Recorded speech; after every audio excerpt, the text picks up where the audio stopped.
Question में कह रहा है कि दो पार्टिकल है, दोनों की जो मास है वो है 5 ग्राम और उस पर चार्ज है 1 × 10⁻⁷ कूलम।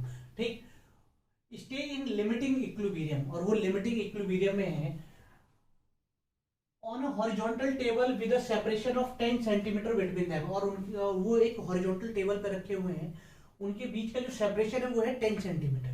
ठीक, the coefficient of friction between each particle and the table is same, मतलब दोनों जो चार्ज पार्टिकल है, दोनों चार्ज पार्टिकल और टेबल के बीच का जो कोएफिशिएंट ऑफ फ्रिक्शन है वो सेम है। तो हमसे पूछा गया फाइंड म्यू।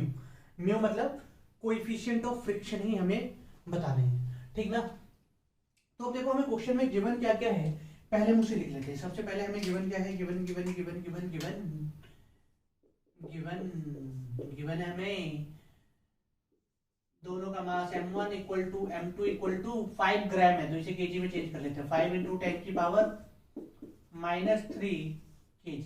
ठीक, और चार्ज भी Q1 = Q2 कितना हो जाएगा, Q1 = Q2 = 1 × 10⁻⁷ कूलम, और उनके बीच का सेपरेशन कितना है 10 सेंटीमीटर, मतलब R इक्वल टू हो जाएगा आपका 10 सेंटीमीटर को मीटर में चेंज करेंगे तो 0.1 मीटर।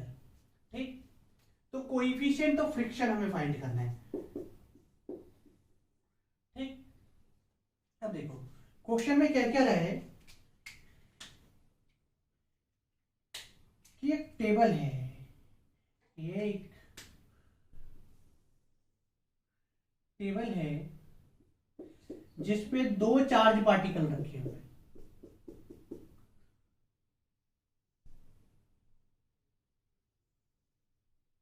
ठीक ना, दो चार्ज पार्टिकल है और दोनों के बीच का सेपरेशन कितना है 10 सेंटीमीटर, मतलब 0.1 मीटर। ठीक, इनके बीच में फोर्स ऑफ रिपल्सन है, अट्रैक्शन है रिपल्सन है ये तो नहीं बता रखा, चार्ज सेम है तो रिपल्सन है। ठीक ना,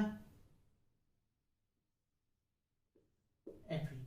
ठीक, अब देखो ये दोनों चार्ज पार्टिकल एक दूसरे से दूर हट रहे हैं, तो इन्हें रोक कौन रहा है, फोर्स ऑफ फ्रिक्शन, जो कि टेबल और इस पार्टिकल के बीच में लग रहा है, ये है इसका फोर्स ऑफ फ्रिक्शन। और फोर्स ऑफ फ्रिक्शन भी कौन सी है, लिमिटिंग फ्रिक्शन, मतलब इनके बीच का फोर्स ऑफ अट्रैक्शन अगर इस वैल्यू से थोड़ा सा भी ज्यादा होगा तो ये जो पार्टिकल है मूव करने लगेगी और उस समय काइनेटिक फ्रिक्शन आ जाता है।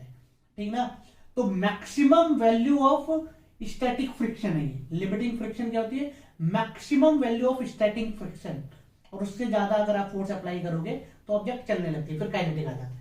ठीक ना, तो maximum value of static friction is called limiting friction. और इस केस में क्या होगा, applied force is equal to force of friction, मतलब अप्लाइड फोर्स यहाँ पे क्या है, इलेक्ट्रोस्टैटिक फोर्स ऑफ रिपल्सन और स्टैटिक फोर्स। तो इसमें क्या होना चाहिए, Fe = Fs। ठीक ना, Fs = Fe, ये हो जाना चाहिए।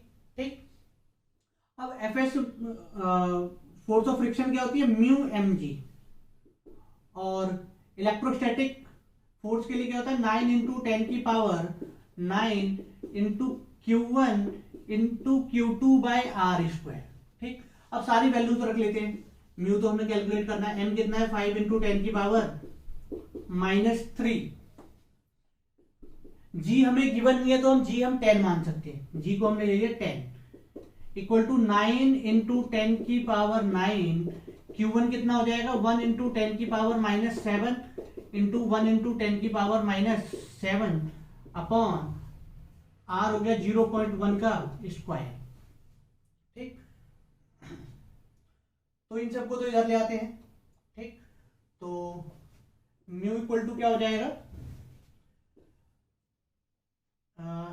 9 - 14 माइनस का 5, 9 × 10⁻⁻5, 9 × 10⁻⁻5 अपॉन 50 × 10⁻⁻3, 50 × 10⁻⁻3 इंटू ये हो जाएगा 0.01, 0.01। ठीक, पॉइंट हटाओ और ऊपर 0 बढ़ा लो, 100। अब इससे अगर मैं कैंसिल करता हूं, इससे ये कैंसिल, कितना बचा 10⁻⁻2, और 10⁻⁻² से ये 2 जीरो कैंसिल, तो म्यू इक्वल टू कितना आ जाएगा 9/, अच्छा इधर एक 10 भी था ना, ठीक 10 लिखना भूल गए तो चलो इसी को 50 कर देते हैं, 9/50 और डिवाइड लगाएंगे तो कितना आ जाएगा म्यू इक्वल टू 0.18। तो यही क्या है, coefficient of friction between charge particle and table.